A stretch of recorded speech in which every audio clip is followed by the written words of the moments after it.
So here, my friend, why the blood of Jesus is so important that healed us too.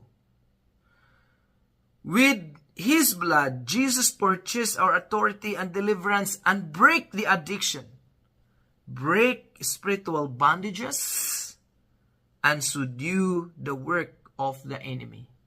Destroy, subdue the work of the devil. So here, Jesus bring us the forgiveness of sin according to His riches and glory. Because Christ shed His blood, God is able to forgive us of our sins because He took our punishment. That's amazing things to know. So here again, my friend, through the blood, to the power of the blood of Christ,